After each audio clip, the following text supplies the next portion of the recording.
O que a gente sabe até aqui desse avião, do que ele estava fazendo, das possíveis circunstâncias nas quais essa aeronave se envolveu até esse acidente? Nós estamos falando de um King Air 90. É considerado um avião de extraordinário êxito na aviação executiva e aviação geral. Ele tem um peso máximo de decolagem em torno de 5 toneladas. Para vocês terem uma ideia, um avião comercial de grande uso no Brasil, um Boeing 737, um Airbus, chega a 70 toneladas, para vocês terem uma ideia das diversas relações entre tamanhos de aeronaves. O King Air 90 está aí há mais de meio século. É um avião, portanto, muito bem apreciado, é um avião considerado de fácil e dócil pilotagem, ele tem grande aceitação no Brasil, porque ele é capaz de pousar, de operar em pistas curtas, em pistas mal preparadas, é considerado bem motorizado e ao longo de todos esses anos veio sofrendo muitas e muitas atualizações. Portanto, é uma boa aeronave, nada a dizer em relação a isso. O que ele estava fazendo? Decolou de Goiânia e ele ia para Caratinga. Pra vocês terem uma ideia dessa distância, ela é em linha reta, em linha de voo, é sempre um pouco mais, mas vocês terem uma ideia, são 826 quilômetros. O alcance desse avião é pelo menos o dobro disso, ou seja, estava perfeitamente dentro da capacidade dele de transportar peso e perfeitamente dentro da performance. Esse é um avião que voa em média, porque são muitos os modelos, esse avião atinge uma velocidade em cruzeiro média ali em torno dos 400 km por hora, um pouquinho menos, um pouquinho mais, mas é considerado uma aeronave deste ponto de vista não exatamente das mais velozes, mas muito confiável. Onde ele ia pousar? Aí começamos a complicar um pouco a nossa história. Ele ia pousar no aeroporto de Caratinga. O aeroporto de Caratinga tem uma pista de 1.080 metros. Para uma aeronave desse tipo, 1.080 metros não é exatamente curto, mas também não é algo que dá ao piloto um enorme conforto em termos de tamanho. Porque a gente tem que considerar que Caratinga está a 2.000 pés de elevação, em torno de 700 metros, e isso afeta já a performance de qualquer aeronave, sobretudo quando faz calor, mesmo considerando o fato do King 90 ser um turbo-hélice. Portanto, ele é menos suscetível a essas variações do que os pilotos chamam de altitude e densidade do que um avião que opera com motores a pistão. Voltando à questão de Caratinga. Vocês estão vendo os morros em volta dessa pista? Piloto nenhum gosta disso. Esportivamente falando, é divertido para os pilotos, digamos, toda a série de manobras necessárias para ter um pouso seguro, calculado e estável, levando em consideração a topografia. A topografia de Caratinga não é das mais favoráveis para avião nenhum, mesmo considerando o fato do King 90 aproximar uma velocidade ali em torno de 180 km por hora, o que não é muito veloz em termos de aviação, mas já está ali exigindo do piloto muita atenção. Prosseguimos então. Que distância do aeroporto esse avião se acidentou? Vamos conferir. Isto é fácil, isto é um fato, isto não é interpretação. São pouco mais de 4 quilômetros, 4.000 e poucos metros. Isso aí a gente mede em qualquer desses aplicativos da internet, sabe-se exatamente o local do acidente, sabe-se exatamente o local do aeroporto. Portanto, esta medida é razoavelmente exata. Local do acidente, 4 quilômetros da pista.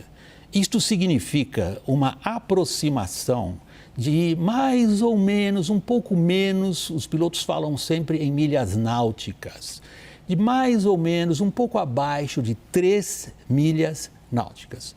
Qual é o problema ali? É que exatamente no ponto em que as aeronaves costumam ficar alinhadas com o eixo da pista, que é onde ele caiu, há fios de alta tensão. Vamos conferir. Esses fios estão perfeitamente registrados. Estamos vendo os fios através do aplicativo Google Earth. Qualquer um de vocês pode conferir o que nós fizemos. Fios presos a torres de alta tensão deste porte, mais ou menos 35 metros de altura tem uma torre dessas. Então, podemos considerar que os fios estavam, no mínimo, a 35 metros acima do solo e vamos considerar que as torres, por sua vez, estavam em cima de morros que também têm uma elevação. Esse cálculo razoavelmente, digamos, bruto que nós estamos fazendo, Permite, porém, que a gente veja uma outra questão. E aí nós começamos a falar diretamente do acidente.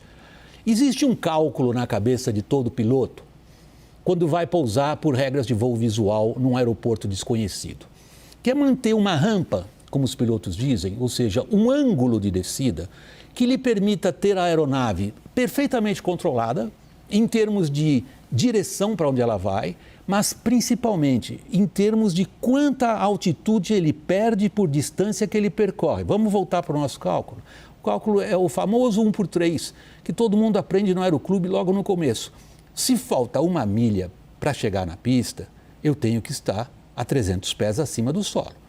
Se faltam 2 milhas para eu chegar na pista, eu preciso estar a 600 pés acima do solo.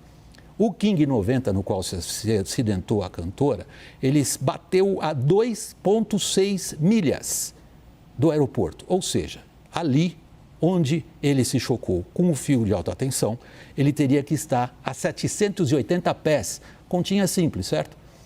Pois os fios de alta tensão ali estão a mais ou menos 300 pés. Em outras palavras, este avião voava naquilo que os pilotos chamam consideravelmente abaixo da rampa.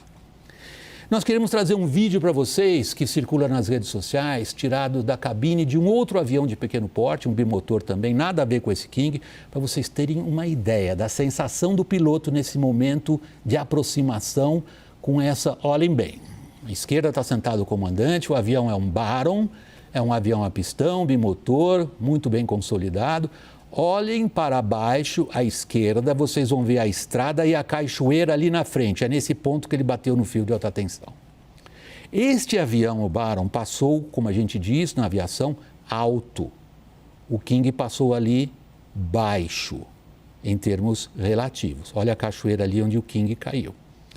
A câmera agora vai levar o olho de vocês em direção à pista, que os olhos treinados de um piloto conseguem identificar lá na frente, lá longe no horizonte. É esta a visão que o piloto queria ter. Vamos ver do ângulo invertido agora? Eixo invertido? Como é que é estando na pista e vendo um avião, nesse caso é um King Air, se aproximar? Percebam que esses morros, para quem não é da região, para quem não conhece, dão inevitavelmente um nervosismo muito grande em qualquer piloto.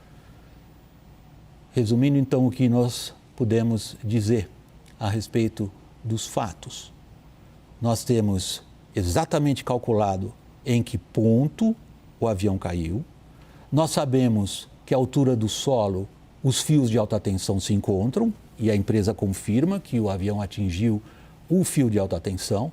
Nós sabemos pelas regras de 3 simples qual teria sido o ângulo ideal de descida e aí é um fato do qual a gente não pode fugir. Este avião estava em um ângulo de descida pouco mais baixo do que seria o ângulo de descida ideal. Qual a razão do piloto ter escolhido essa aproximação numa rampa mais baixa? Esta é o ponto importante, é um ponto importante para a investigação. O fato é que ele estava numa rampa mais baixa, num lugar talvez... Isso aí os pilotos falam por experiência própria, conversamos com os pilotos que operam em Caratinga, é um aeroporto que exige um bom conhecimento da localidade e que psicologicamente nos pilotos às vezes traz essa necessidade, deixa eu ficar um pouquinho mais baixo, mas isso daí é da minha parte, apenas supondo. É impossível escapar da emoção que isso daí causa.